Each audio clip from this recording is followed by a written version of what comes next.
Christian and I have a very interesting topic, and clients just like you have been asking, and that's the reason for most of our videos. We've been asked by you, and we're answering in a way that not only you but everybody else that is interested in the same topic will get an answer. So today we have how to purchase a new construction and not mess it up. That's right, Hilmar, and we're really going to do our best so you guys have a smooth process throughout all of this. So what we're going to do is show you a step-by-step process. We're going to show you the 3 positives and 3 negatives of buying a new construction home, and share with you the timeline of what it really means to purchase a new home from beginning of construction all the way through to escrow and closing.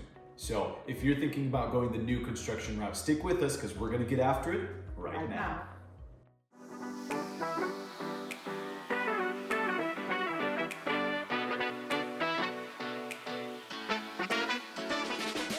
So let's start with the process.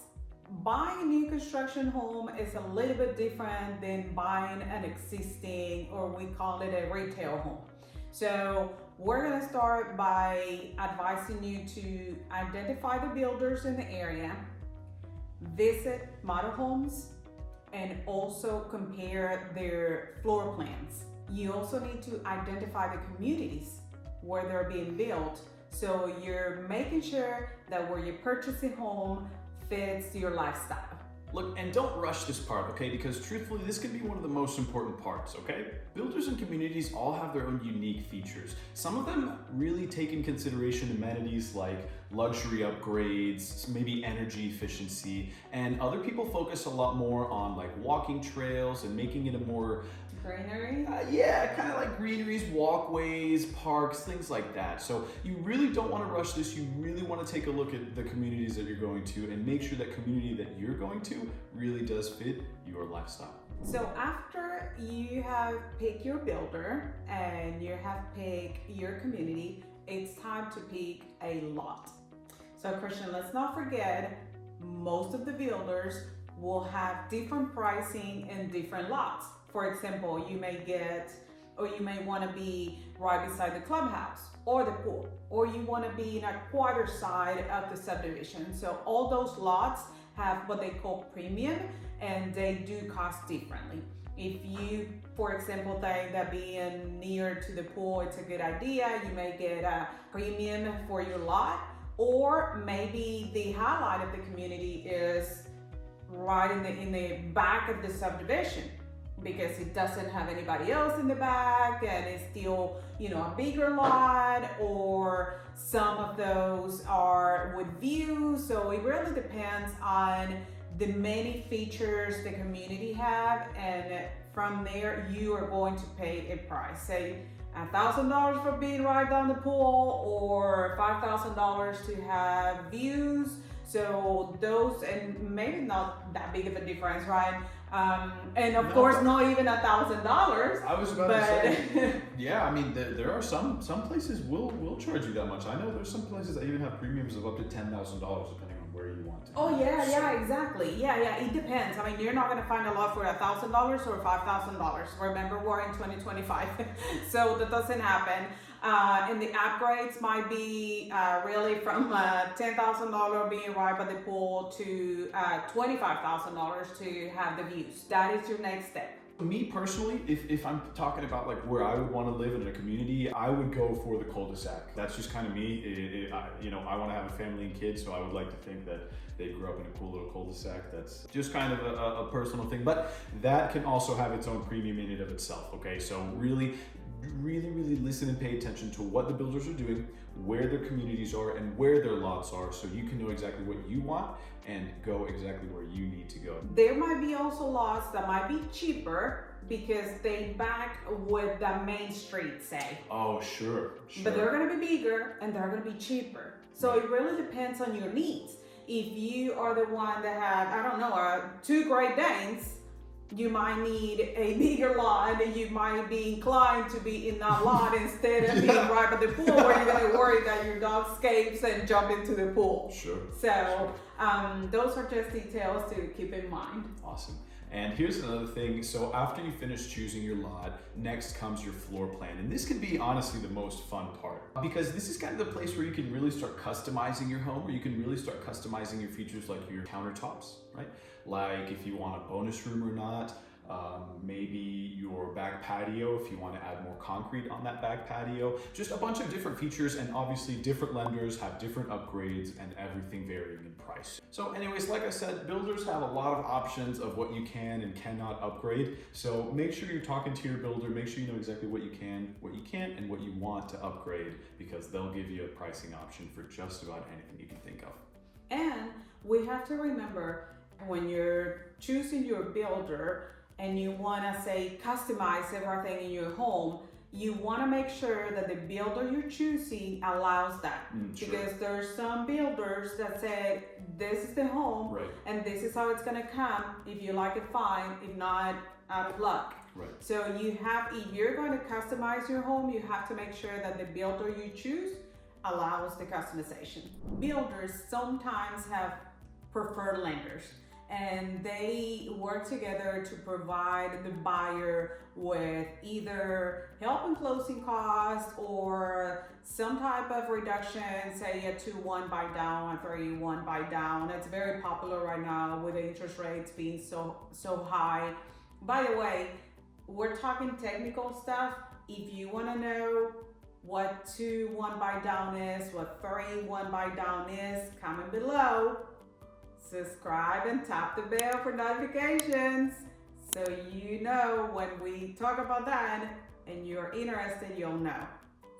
Back to the lenders. Christian, what's your take on getting to work with a lender that the builder has picked? Great question. And so I actually have 5 years of lending experience thus far.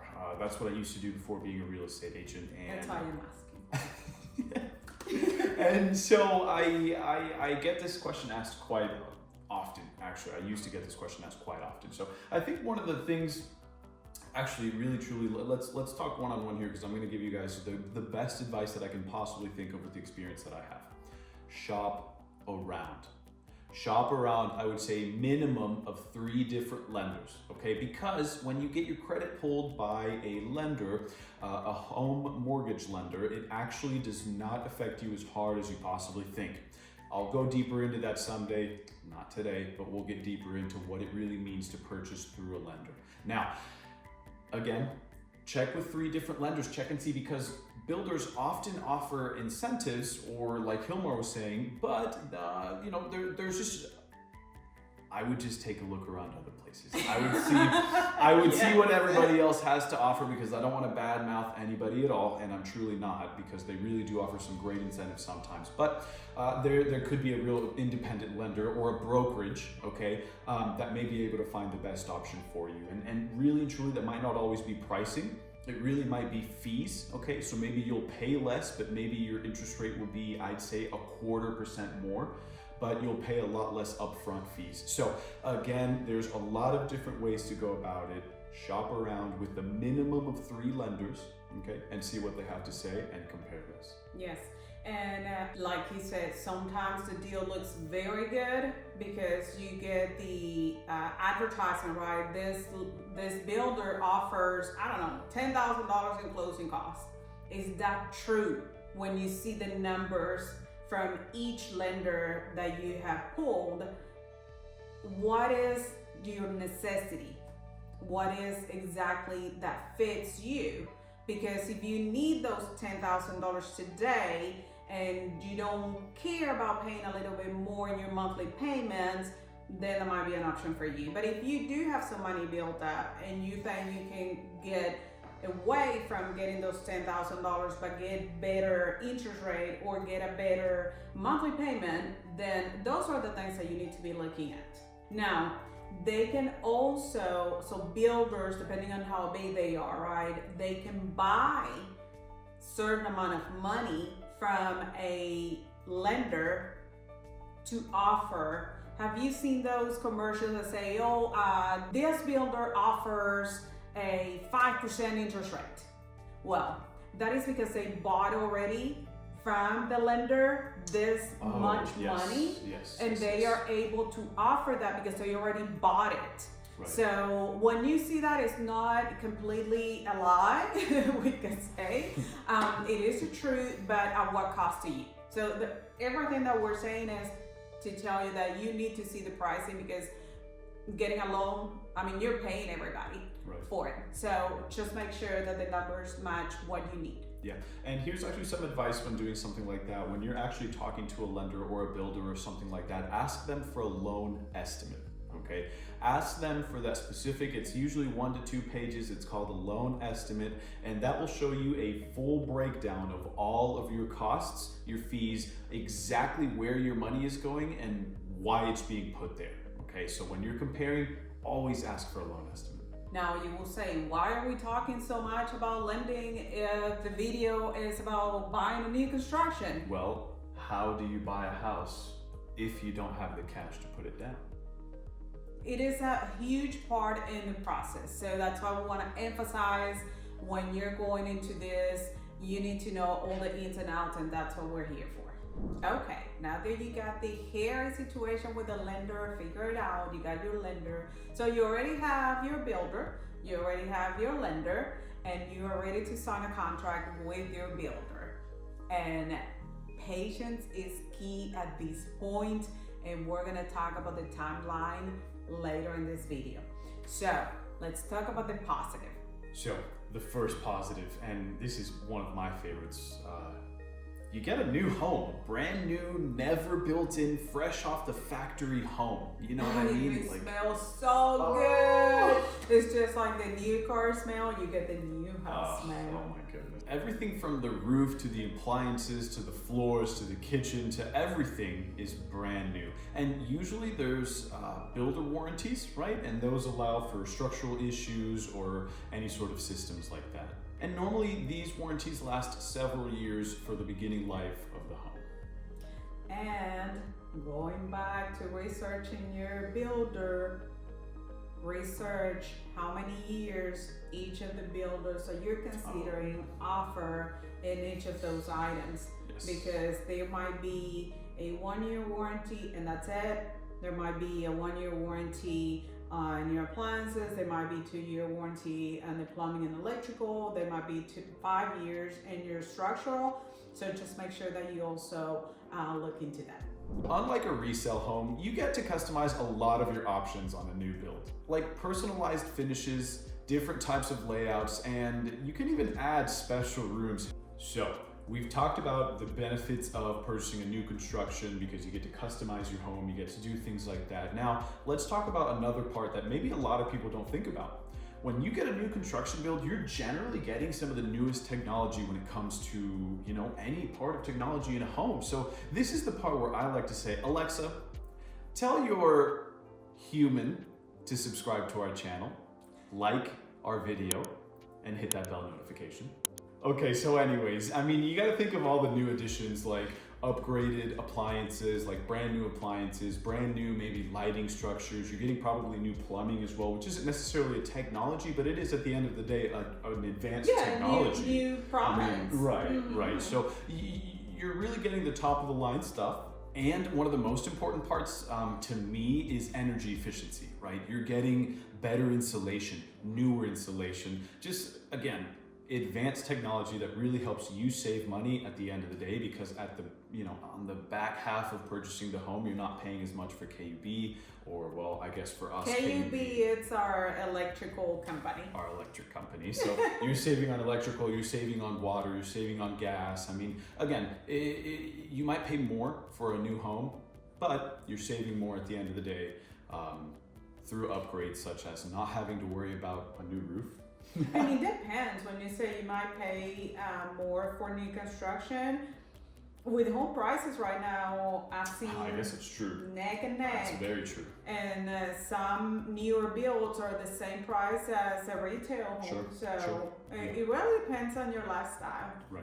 So we've talked about some of the positives of purchasing a home. We've had a great time. We really enjoy the positives because they're great positives. But as I always like to do, let's reel it in and let's remember that there are also negatives. So let's talk about the next 3 negatives of purchasing a brand new construction home? Weather. The weather can be a problem, right? We can have delays about the weather, but we can have delays for labor. Sure. We can have delay of material, and that can be a problem if you are in a strict schedule. Let's say you have to be moving in by July 31st because that's when your lease expires and you don't want to pay anything else, or it's not going to be renewed.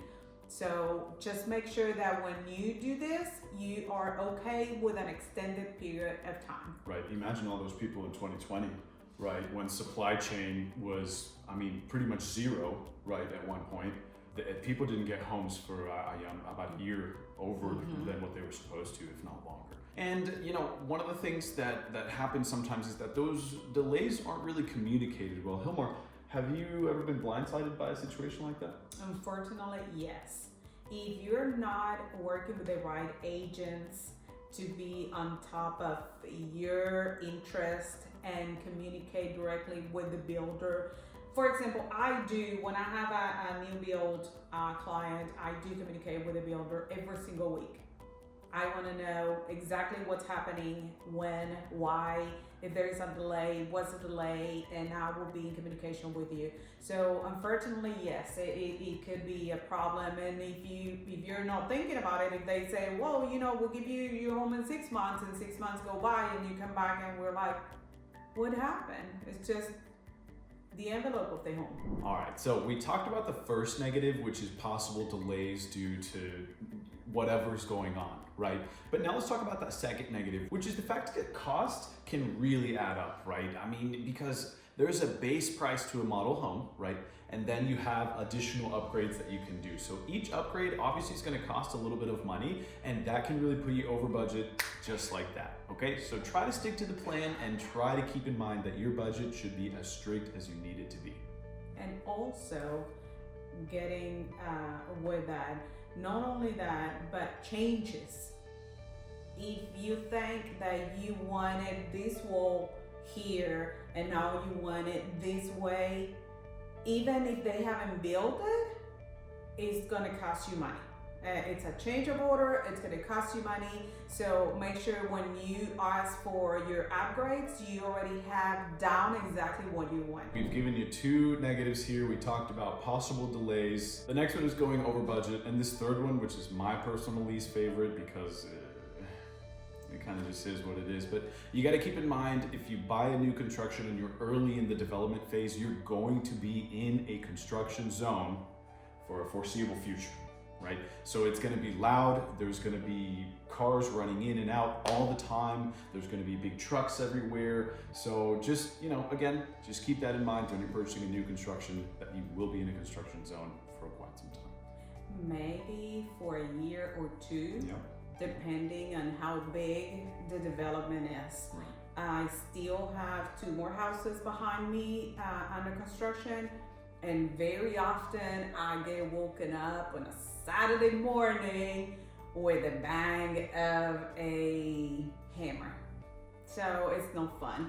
Now, talking about all of that though, if you buy early in the process of the development, you're gonna get rewarded by a lot of equity by the end of the construction because you end up buying, depending on where it is, how much it is, and how much you start at, you can get $50,000, $60,000, $70,000 equity at the time of the finishing. Right. And okay, here's the last thing to keep in mind. Your amenities might also not be built. Again, depending on when your construction starts, depending on when you buy, your amenities might not, be ready to play with. But you will have a whole lot of equity. Now let's talk about timelines, Christian. Okay. A timeline for a new construction home, it's very different than a resale home. So like we mentioned before in this video, you may take from 3 months to a year to be waiting for your new home. So for some homes, if they're kind of already halfway built, because you can come into a new construction pretty much halfway built, just depending again on supply demand, if people are really purchasing that, that neighborhood real quick, or if it's taking a minute, it could take anywhere between 3 to 6 months. And this is a realistic timeline from contract to you putting keys into the lock, 3 to 6 months. And if it's less developed neighborhood, I'd say 8 to 12 months. So that's kind of the timeline that you're looking at. And another thing is that closing can also look a little different than a regular resale home, right? Because builders can do a pre-closing inspection or a pre-closing walkthrough for you to check out the house and stuff like that. So just keep that in mind when you're closing. It's just a little bit different, and it might be, I think, a week before the closing that they normally do that inspection? It could be from anywhere from a month to the week. It's the final. That's right. But you depending on the builder, again, you may have an orientation to show you your home, how it operates, everything. And it might be that you come back just to look, and then the tape party. If you haven't been in a tape party, it's a lot of fun because Hold on, are you saying tape party? Party. Okay. Because you go and you see every single detail in the walls, in the cabinets, in everywhere, and you put tape everywhere for them to fix it. So that is a lot of fun, and that happens also about 2 weeks, and then you come back a week and everything's supposed to be done, and you are having the keys to your new home in about a week. So is new construction right for you? Leave comments below. Oh yeah, leave us a comment below. Don't forget to like and subscribe, and please hit that bell notification. We really appreciate you being here until the end. So we hope that it gave you the information you were looking for, and it also share the content if you think somebody else can benefit from it. So if you guys have any questions, or if you need any help finding the perfect builder, don't hesitate to reach out. Make sure to subscribe, make sure to like the channel, and make sure to hit that bell notification so you never ever miss a video of what we've got. See you next time. The weather, but it could be labor. Guys, I show you the features, and it might be. She looked at us like, ah.